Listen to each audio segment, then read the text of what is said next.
Hello, everyone. Welcome back. My name is Jeff Mendelson, and this is the One Big Tip podcast.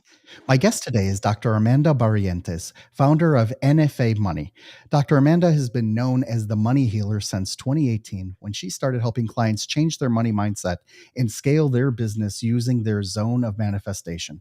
With profound insight into thoughts on money and abundance, Dr. Amanda is on a quest to help coaches and entrepreneurs transform their relationships with money and scale their businesses. The ultimate goal is to help them work less and earn more, encouraging them to live a life that offers more satisfaction. Dr. Amanda is on this podcast today to share her three-part framework: review, reframe, and repeat, so you can scale your business by shifting your money mindset. It's going to be a great episode today. Dr. Amanda, thank you so much for joining me. Welcome to the Hey, show. Jeff. So excited to be on. Thanks for having me. All right, so I want to dig a little bit into your background, right? So you have this great this great platform where you talk with where you help people understand and work, make their money work better for you. Can you please fill us in a little bit about how you got here and how you became so amazing? Yeah, first, I always like to start by asking everyone their own relationship to money. In the last week, how many times, if you really could calculate accurately and be honest with yourself, how many times did you think about money? In an excited way, a scary way, a jealous way. Money brings up so many feelings. It could be greed and fear and resentment. It could be excitement, elation, infatuation. We have this ongoing, really intense relationship with money. So I always like to get people thinking in their own way, like, how many minutes a day do I spend thinking about money? And especially as entrepreneurs. So for me, delving into money really started on my journey that where I needed to overcome for myself. So I was on food stamps and I was laying on the floor crying one night, and my boyfriend had just moved out of the house. I had ended my previous marriage, 15 years having an affair. And here I am sitting at the basement empty and crying and going, wow, I really don't know how to have good relationships. And I was feeling pretty sorry for myself and very scared and very hopeless. And, at the time I didn't really know it, but it was like this victim minded problem. Like everyone else is to blame and it's falling apart, but I don't know why. And in that moment, I sat up and I remember thinking, after I scanned my life course and looked at the way that my relationships were and the way that my money was, and I thought, I'm the center of the problems. I got to do something different. And so I made a declaration to myself that I was willing to do whatever it takes to change my relationship reality and change my money reality. And I didn't really know where it was going to lead me, but I was tired of feeling like crap. And so it led me to listening to podcasts because I was already in grad school, super busy, 3 kids on food stamps, working an extra job, and I didn't have a lot of extra time. And so when I was washing dishes, I was listening to podcasts and driving my kids to school and walking between my classes that I was teaching. And I kept learning and learning. And I was like, wow, I'm starting to feel different. And what I realized was that we are able to learn new skills that most people aren't taught when they're kids. We just watch our parents in relationships and we watch people dealing with their money, and we just kind of pick up whatever it is that's going on around us. And most of it isn't super empowering. And so as I was listening to these podcasts, at the same time, my department where I was working to be a professor was having this national news fallout. All the professors, not all of them, some professors were leaving, but they were all really stressed. And I realized, I don't think I want to be a professor anymore. And so I was thinking, all these podcasts that I'm listening to are done by coach type people. What if I took the leap and decided to be a coach instead of going into academia and built a business? And so I took the leap when I graduated. And then that first year I went 6 figures. And ever since then, I've loved to help entrepreneurs understand how their money blocks are holding them back from being successful in their business. What's interesting is that you went from almost following your passion, right? Because that's what you thought you wanted to do, and realizing that by being a coach, you're still teaching, right? Yeah. But but you're in this, but you're in this position where you can actually make more money doing it. Let's be honest, right? And what happens is, usually teachers end up being some of the best salespeople, right? Because they're already so used to getting up in front of people. They're so used to dealing with, crabby fifth graders or, zoned out millennials and, things like that, that you're able to just get up there and just, take charge of the situation and make it happen. My big question though is how did you feel when you made that when you made that initial jump that I am not going to pursue being a professor, especially after that was your focus, like going through grad school and trying to get all that, trying to get all that together. What was that initial change like when it's like, something, I'm going to turn 90 degrees and I'm going to go this way? How did that look to you?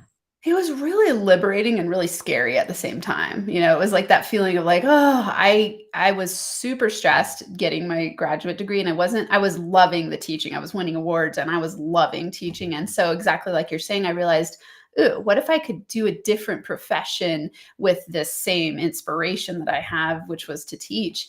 And so that part felt really exciting. The part that felt scary was like, ooh, now this is a total pivot from what I've been thinking I was going to do. Grad school, where I was in school, it takes about 7 years to get your PhD. And so, I was late in my fifth year when I discovered that I didn't want to do it anymore. And I still thought, I got to finish this graduate degree because it's going to help me advance in the future. And so I had this split divide for a while where it was like I was teaching and loving that. I was loving my dissertation research, but I was feeling really pulled towards starting my coaching business. And so I would say that, the feeling was it was mixed. It was joy, elation, and fear, and like, I don't know what I'm doing. I have no idea how to build a business. And yet that inspiration really carried me through where I love to help people see how to step into what I call their zone of manifestation, because it's where you're doing what you love and making money doing it. And it's where you have the greatest magnetic pull of making easier money because you're not doing things that you hate. Most people don't realize that they have built a prison out of their lives and they're waking up not completely fulfilled. And that when you wake up in the morning and you're tired and you feel overloaded and you kind of like, is this all that there is? And, I love to help people get into that space of feeling joy because that's what I felt when I made that decision. It was like I couldn't sleep at night. I was so excited to do something new that was more in alignment with what felt authentic and low stress to me or no stress to me.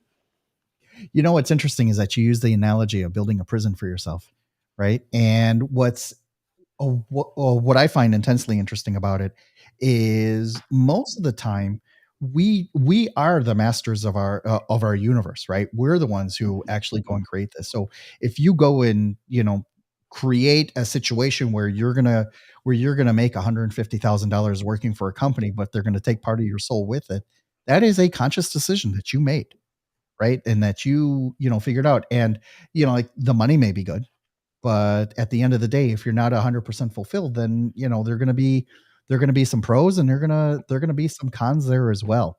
And then trying to figure out which ones of those cons are more important for you in order to get rid of. That's where you really need to figure out, okay, all right, how do I change this? How do I break out of this? And especially, like with someone in your position, right? You had 3 kids at home, you have a mortgage, like we don't take these decisions lightly, right? We need to make sure that whatever boss move we're going to make going forward, it had better be good and it had better be right because we have more people, hinging on our success, than sometimes we like to admit.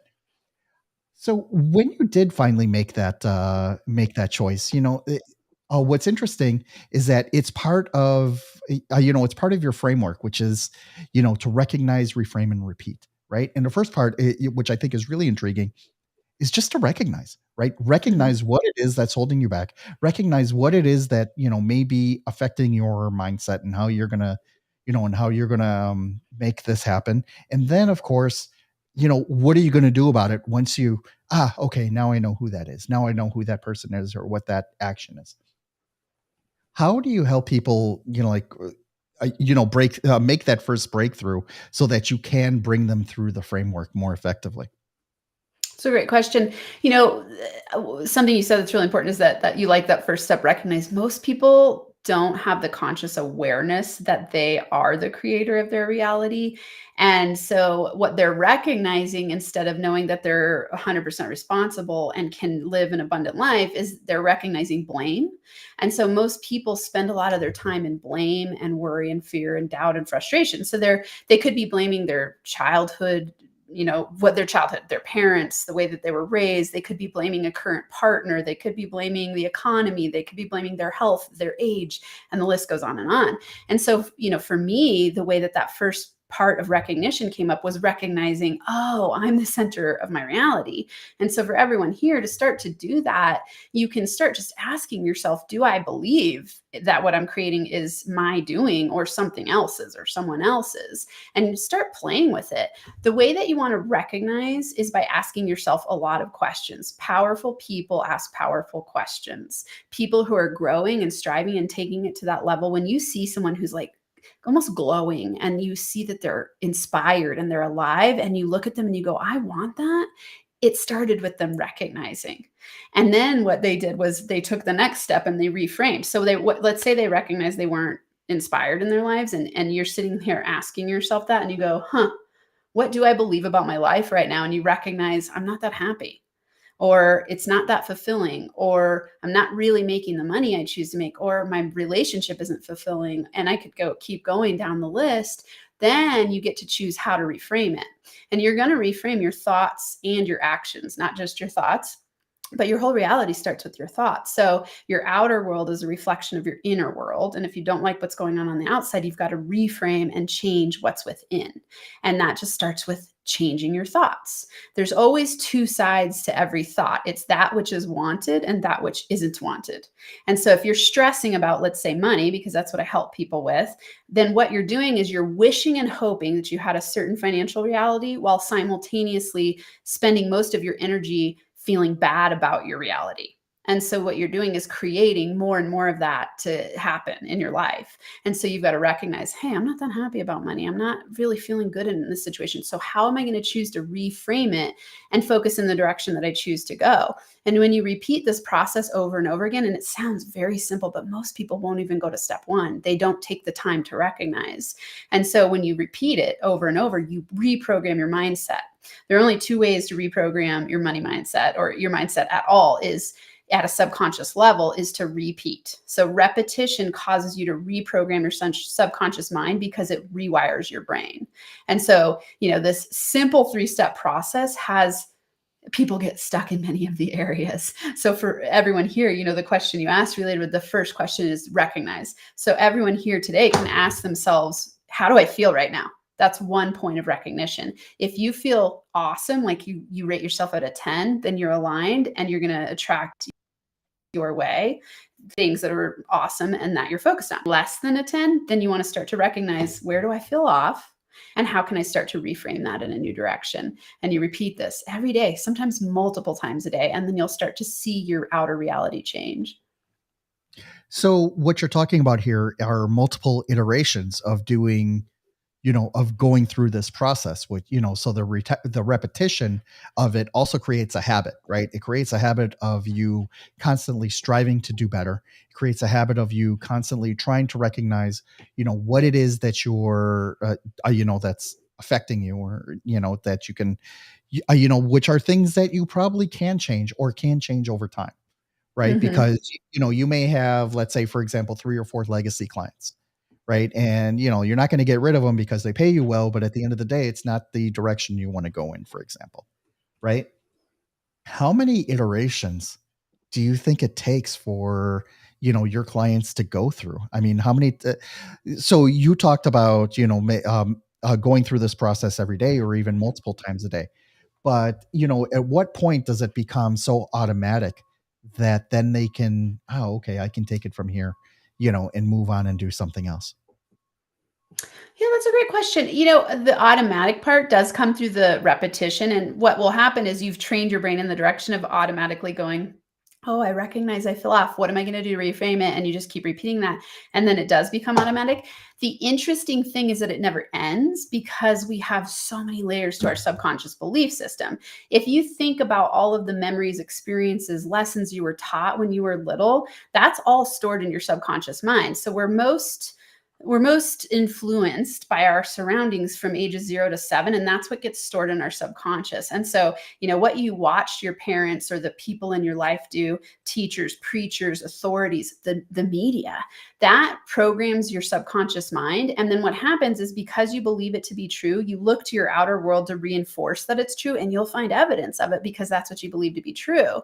And so what happens as you start doing this process is it's like a peeling of a onion. Like, there's so many layers and it's never ending. So the question I would ask people is, how far do you want to go? How good do you choose to feel? And so it never ends. And that's not to say someone has to work with me forever, because they can learn how to start to pick this apart themselves. And it's also to say that if you choose to be on the journey of growth and really leading a fulfilling life, you're always going to be choosing to have people in your life who help you see what you can't see, and who help you play with the process of going through the subconscious blocks that have been holding you back. And so, the answer is, it could be, I could have one session with someone. I've had people all have one session with me where they have huge breakthroughs and are never the same and make millions of dollars from one thought shift. And then I've had people I work with for years where they just choose to keep up leveling, and they want to keep digging into those unconscious parts that they are willing and ready to face. Amazing. I was wondering if you can share with us an example, uh, and you can be as vague or as detailed as you want. But when someone comes to you and they have this really sticky problem that they're not able to uncover themselves, how did you help them through it, and what kind of results did you help deliver that person? Yeah, it's a great question. I always start with money stories. So both in my one-on-one and then in my Reprogram Your Money Mindset course, I have people write a money story. And the reason for this is because of those layers I was talking about. You want to dig in and go, what do I believe about money? And what was I told and taught? And what did I watch and experience? And so you start digging into those money story layers. And what it does is brings to your conscious awareness, oh, this is what I believe about money.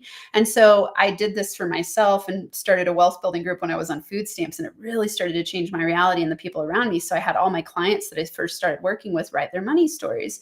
And I had really fun. I've got many stories that have occurred and many results. One that stands out is I had a guy go through his money story, and we were, after he wrote it, we were on a call, and he had this huge breakthrough where he realized how he was believing that if he made too much money, his parents had taught him in some spiritual ways that he might become greedy and people wouldn't like him, and that he wasn't really deserving of that. And it was so fun to watch after he had that breakthrough and we started to practice reframes on it. He doubled his income in the first 30 days of us working together. And he had been a coach for a long time. So this was huge. And so this happens all the time where people go, it's like a light bulb moment where they go, oh my God, I can't believe that's what's been holding me back this whole time. It's such a simple switch. And they switch it, and then things in huge, huge ways. So that was one fun example that happened recently. You for sharing that. I really appreciate it. What happens is that, when people go through these transformations, you're right. Sometimes it could just be one and done and like, all right, yep, thanks, I'm good, and move on. And other people, maybe they need, 5 to 7, and others are just like, they get it, not so much addicted, but, it's like they realize that there is no limit to the amounts of, to the achievements that they can bring to the table. So why stop? Wait, the best performers always have coaches, and Yeah. out of those, they even have multiple coaches if that's really what helps them gets to the other side of success, which is what everyone's really trying to do. So thank you for sharing that. Yeah, Um, real quick, I wanna say this. I mean, it'd be like someone coming to you and saying, like, "I'm just gonna brush my teeth once for, like, 20 minutes for the whole month to cover the 20 minutes that needs to happen every day." And you just go like, "That doesn't make any sense, of course, right?" Or, "I'm gonna go to the gym one time for 6 hours once a month instead of going on a regular basis." So anytime you want ongoing results, you're gonna need to repeat what you're doing to continue to get those results. I love that analogy. Thank you so much. Thank you for sharing that. Amanda, can you please let everyone know where they can find you on the internet and how they can reach out to you directly? Absolutely. So everything NFA Money, if they type in NFA Money to Google, they'll find all kinds of stuff. I release videos every week on YouTube, and I've got an NFA Money formula. I've got a money blocks profile quiz that will help you understand what your top money block is. And then just to reach out to me directly, just go onto my website and contact me. And we can definitely chat about ways that I can help you in your business. I have my latest program is called Reprogram Your Money Mindset. And that is the one that comes in with 12 of my methods that I've used on myself and all the people I've worked with to really help them radically change from the inside out and get completely different results for themselves and their businesses. So those are all the ways. If they go to nfamoney.com, they'll find everything about me. Amazing. Dr. Amanda, thank you so much for joining me. It's been a lot of fun. I love talking about this stuff. And, I really hope that, someone listening is really going to take this and, just start to take action and be like, something, I really can make this happen. So thank you for joining me today. You're welcome.